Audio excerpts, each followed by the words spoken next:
Welcome back. Welcome back. My father's been on me and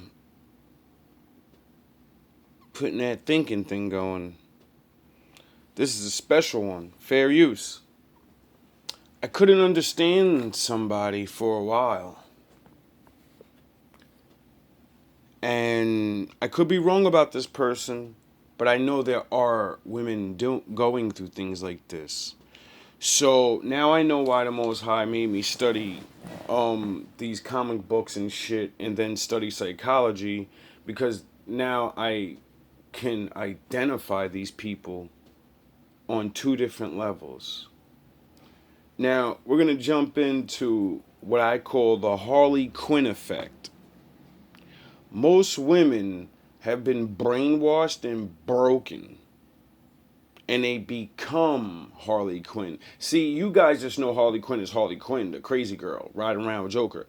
I know Harley Quinn as a therapist, a very smart woman. And she got broken by the Joker, and he twisted her mind. And what was good became bad, and what was bad became good. And she thought she was in love with him, because he broke her mind. Now, a lot of women, this happens to them when they're very young. And people don't understand that a lot of women go through so much abuse in their life from people that's so close to them. The Joker character is not always a boyfriend or it's a brother, it's a uncle, it's a father. You people got to get your head out of your ass and stop thinking I'm playing around. Harley Quinn, one of the first cartoon crushes of many of us who grew up watching cartoons in the 90s. Facts. At the time of conception, no one knew that Harley Quinn would explode in popularity as quickly as she did. Originally designed as a sidekick to the Joker, Harley Quinn brought back the short, non-big boobs and fat ass. She made those chicks look good again. That's what's so appealing to many women of her that don't even understand. Like the coloring of the hair and all that. Harley Quinn was doing that back in the 80s. That's how you knew she became Harley Quinn. When he broke her mind, she started dyeing her hair. she has since become so much more than that. So what then does the growth of Harley Quinn teach us about the psychology behind domestic abuse? Plague Harley, first we have to go back and look at her abuser, the Joker. Just who is the Joker? He began his run in the comics with Batman #1, in which he was depicted as a ruthless killer. But by his origin, at least whatever we have, we know that he began his criminal life as the Red Hood. He jumped into a vat of chemicals while running away from Batman, and the rest goes down in DC history. Then a different history. And then a rebirth of the other history. That fell in chemicals changed his what brain. we do know about the Joker is that he is Drugs. arrogant, homicidal, a charmer, a loner for the most part, and keeps his emotions close to the surface. And he has an overall lack of empathy for anyone. Now, if we look at the symptoms of an abusive personality, we can see the Joker indeed fits many of these roles. When I was in my Jack form, that's what I was. See, you people don't understand. You think these feelings and stuff is just you. No, when you're broken from your family at an early age or friends or love, there is a spirit of chaos. And when you get lost and you're broken, it comes on to you. And then good becomes evil and evil becomes good. And you think you just hurt. You don't have the Lord. That's what the Lord is for. That's what the Bible does when all else fails, when you're going crazy because everyone fucked you up and no one's there for you. He's there. And then he converts you back from your madness. Symptoms being violent family history, jealousy, controlling behavior, quick involvement, unrealistic expectations, isolation, blaming others for problems, hypersensitivity, cruelty to animals or children, non-consensual, playful use of force in sex, verbal abuse, dual personalities, past battering, threats of violence, breaking or striking objects forcefully during an argument, and, well, many more. Does that sound like your boyfriend or your past relationships? Huh? Huh, ladies? Huh? But I love him. The Joker fits most of these symptoms perfectly. While we don't know much about his family history or his preference in sexual activity, thank God, he can be easily paired with any of the other symptoms. The reason we need to investigate the Joker's unfavorable traits is to establish the dynamic between him and Harley Quinn. So what are the symptoms of abuse? Isolation, lack of trust, denial, anxiety or fear, hypervigilance, shame or guilt, aggression as a defense, becoming overly passive or compliant, frequent crying, When he broke her mind, that's what she became. But she hides it. You never see Harley Quinn not smiling. You never see her not ready to get shit popping. She's 24/7 ready to put in work. Evidence of eye contact, feeling powerless and defeated as nothing you do ever seems to be right. Learned helplessness, feeling like you're walking on eggshells, feeling manipulated, used, and controlled, feeling undesirable. And those are just some of the short-term effects of abuse. If we look... The feeling undesirable, this is what leads to most women's sexual this is what leads to them riding the cock carousel.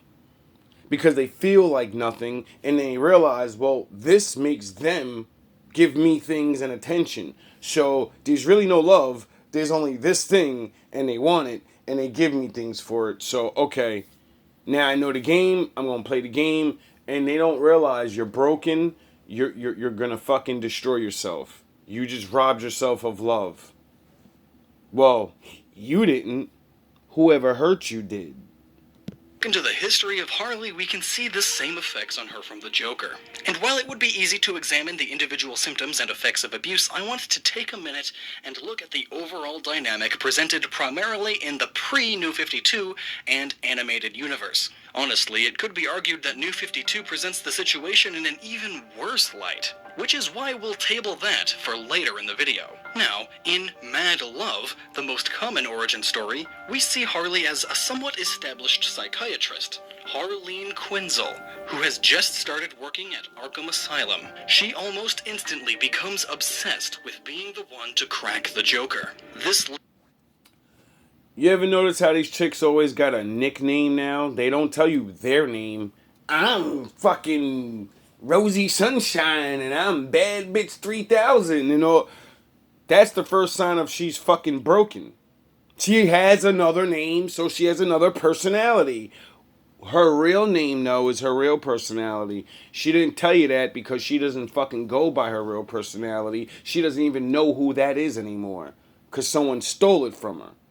Leads ultimately to Joker turning on his charm and manipulating Harley. So begins the emotional abuse. Joker tells a story about his physically abusive father in order to gain sympathy from her, and it draws her in.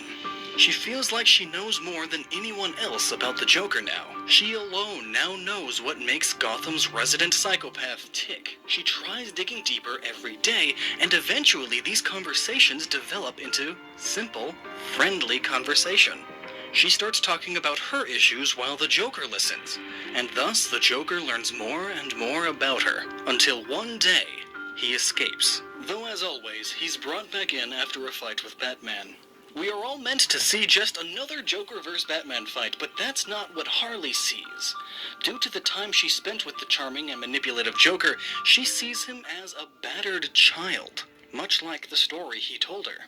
It prompts her to take action and release the Joker herself. That's why these women take care of these bum-ass niggas. Because They're men. They know how to manipulate her fucking brain, and then he's gorilla. I'll take the world over. But then when it comes time to pay those bills or do that real man shit, he doesn't do it, and she feels sorry for him, and she's like, "Oh, I'll take care of you. I'll be your mama and your fucking whore." It's a joke. That's why when a real man comes around and he's like, "Nah, I don't give a fuck what I have. I'm that nigga. I'm that man." What do you mean? Do you need something? You need bus fare? You look like you're hurting. You hungry? And that energy fucks her mind up because she's like, "Whoa, this nigga, what tricks is he playing?" After donning her alias as Harley Quinn. Which, by the way, is definitely the greatest way to hide your secret identity. I wonder who Harley Quinn is. This begins a long history of both physical and mental abuse by the Joker and is expressed in the animated series by wacky slapstick, off-screen hits, pet names, and seduction. In almost every instance, Harley gets pulled back in after every fight, and this leads us into the well-known cycle of abuse. To the disdain of Harley, Joker treats her like an item instead of as a person. And when she actively tries to receive attention as a human being, the Joker starts boiling. His tension finally reaches the surface. Acute violence represented in the series as him throwing her out the door, or an off-screen hit, or in the worst case, knocking her out of a window. This is when the Joker calls her back and seduces her. He brings her back into this vicious cycle under the veil of pseudo-love. The average person would call this ownership. So why then would someone stay in such a situation? Because psychologists and scientists found out that no matter what it is in the fucking world, if you show a person what they think is love and then abuse them, they can get used to anything. Anything in the world can become an addiction. And when you're getting abused and then shown love, abuse, shown love, abuse, shown love, abuse, shown love, and you never knew what love is, that is love now. And if no one doesn't abuse you and then show love and abuse you and show love, then you won't think they love you.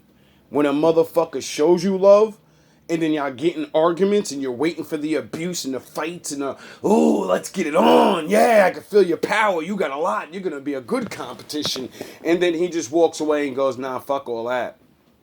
That's because he's not a joker. He may have the same broken past, but he found himself and got the fuck over that shit and said, nah, I am that I am. I am a man. Whatever happened to me, there's a way to fix it, and I'm going to fix it, and fuck all that bullshit. I know what love is. Is it because Harley truly loves him? Well, yes and no. We can't just discount her feelings for him. She is severely infatuated with the Joker, and this adds to the denial that she has when someone brings up her abusive or toxic relationship, especially when he says he'll change. But why else would she stay? Her infatuation can't be the only tether, right? There are multiple reasons people stay in these kinds of relationships outside of the Stockholm Syndrome-esque feelings for the abuser. We have Sex, fear. drugs. The fear of what could happen to the victim if they try to cut ties with the abuser. Now, where we don't get much of this is in the animated series. Oh, really? In the comics, their relationship is even darker because it hinges on a more sadistic Joker and, in turn, a more heavily abused Harley. So terror, fear for her own life, is one factor that keeps her there. The belief that her relationship is normal also comes into play, as shown multiple times in all three versions: animated series, pre-New 52, and post-New 52. She argues about how she loves the Joker and the Joker loves her too. He just gets a little rough sometimes, which, as we all know, is a gross under-exaggeration. Another issue we see: a real man becomes a fucking monster, and then he learns how to control it. Is that throughout the entire lifespan of this character, we see her constantly being berated and put down by the Joker. She's lost so much self-esteem that she thinks this is what she is. She believes she's worthless, especially without the Joker. We also see her inability to leave for a couple of reasons, both being a criminal and because she has no way to go back to the life she once had. This Yeah. creates a problem with her being able to leave because she ends up relying on the Joker for support. She comes back because by herself on her own, she can't live as comfortably. She has no place to sleep and she has no money. These are all real issues victims go through. Now, when your Joker's your mom or your dad, that's where the I have no place to sleep shit comes in. And oh, I'm gonna abandon my family, my Joker. They're killing you, and you don't even realize it. Like, you gotta leave. You gotta get the fuck out of there before you snap, and or they snap or whatever. It's so real. These people, you don't get it. Sometimes the situations are just too hard to leave because of not only internal reasons, but external reasons as well. And when you bring up the argument that someone in that situation could just stay with friends, in many cases they are avoiding that option for the same reasons heroes hide their face behind a mask. They don't want the people they care about to succumb to the same torture and violence they've endured. And in other cases, it's because they feel so worthless that It's because they know how bad this person is, and they know if they really let someone rescue them, they're gonna have to deal with this fucking person. This Joker. And if you're not Batman, they know that they're willing to go Joker full mode on you. And that's why I love that I have the Most High. Because all you're gonna do is run into a brick wall. they feel like they're a burden on everyone. But as I mentioned earlier, New 52 added new aspects to the origin of Harley that potentially makes the story of her and her relationship even worse, changing her original story into a character with already established mental issues who decides to become a villain as an experiment. The change into this already arguably unstable character just weakens her relatability. However, what tops the change in origin here is that Harley... Why'd they change her origin? Oh, because now we're years in the future, and that is the origin of all these women? They're already broken. They got raised since they was kids. Their fucking mother was beating up their father. Their fucking father was touching them. Their brothers was touching them. All types of crazy shit has been going on for so long that they are the Harley Quinns. They're already broken. They don't have no good past where they grew up, met a bad guy, and got broken. That's the 90s, the 80s, and everything back then. We're in the world where now we have nothing but Jokers and Harley Quinns. This is the reality of where you live. Everyone you see can have, well, not everyone. You see them. All it takes is one more bad day for them. And they're going fucking apeshit. This is why I do what I do. This is why I started the Thinking Man's channel. Because I seen this shit years ago when they made that Batman movie with Heath Ledger. I seen it with my boy. And I say, yo, bro, this shit's gonna fuck people's minds up. I guarantee you niggas gonna copy this shit. I guarantee.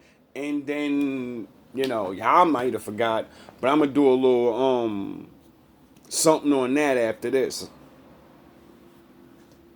Harley's choice to become the Harley Quinn we know is taken away by the Joker. Instead, it is he who takes Harley and throws her into the vat of chemicals that dyed his skin white, cementing her position as the villain known as Harley Quinn. Then, in the cruelest of plays, Joker throws her to the wolves, causing her to have a breakdown. But this is where her story takes a different turn. She slowly becomes more and more estranged from the Joker. She starts to become her own person again. Joker becomes this point of rage for Harley instead of infatuation. This goes on for a while, and while this is happening, she finds a new relationship. Harley finds Poison Ivy. Ivy, in all three versions of Harley's story, but most recently in New 52's continuity, has been a source of support. She is the first healthy relationship Harley has ever had. She shows resentment for the Joker, for how the Joker... He broke her mind so bad that she wouldn't leave him, and it broke her sexuality to where she started to become a lesbian. That literally happens in the comic books and the cartoons when I was a kid, and she started running around robbing shit with Ivory, and they started their own little crew. And I didn't understand what I was seeing then, but when I was older, I watched the shit again because I like going back and seeing what I used to watch. And when I started seeing them touching each other, rubbing their faces and shit, I said, "Oh shit, what the fuck was I watching when I was a kid?" Used her and threw her away. She boosts Harley's confidence back up enough so that she could confront the demons of her past. Why is this important to our study of Harley? Because if you have a friend who is in this sort of abusive relationship, then you can try to be their Ivy. Despite Harley and Ivy being confirmed as a sexual relationship, at its core, it is built on years of friendship and trust. And it says to people who are reading this journey that being the support system for the abused person is giving them hope and strength. If Ivy was, a Proverbs 13 woman and she knew the Lord, she wouldn't have had sex with her, and she would have converted her because she was really a friend, and she started to fall like in love as friends, and then she would have never had sex with her, turning her further to the dark side. And then that would have made her realize, oh, I got to get away from the Joker, and I have another woman, and she's a friend.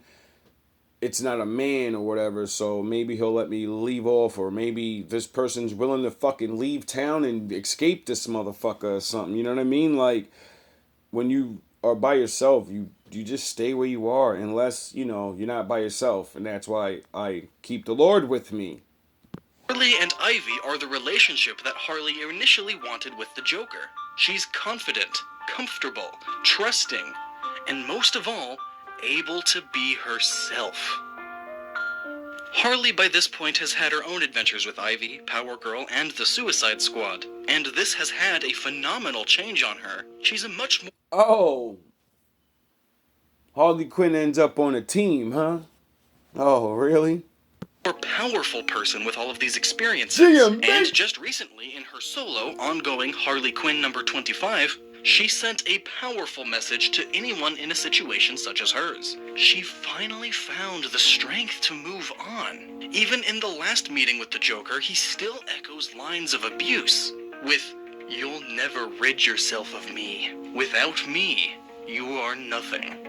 To which Harley responds by walking away. While hers takes the form of finally physically overtaking the Joker, it's the symbolism of this that's important. She is literally taking her demons on face to face. Every bit of pain that he brought her, every berating moment fuels her to take him down and finally move on. That's the real message here. She's moving on. She's becoming herself again, and she's not afraid of the Joker's fury anymore. It took her... These are the new Harley Quinns. And this is why the Harley Quinn I know feels me so much. Because she could feel the Joker in me. She could feel my Jack. She just don't understand what is that other thing I feel. Why is he so nice? Why is he talking this Bible shit? I thought this was that we was about to run the streets together and tear this shit down. Like, this is that nigga. He got plans. He got the spirit of fire in him.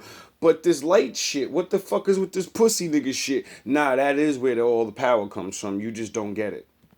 To love me better, I need a gangster. To love me better than all the others do. How a gangster don't love you if he don't know love? To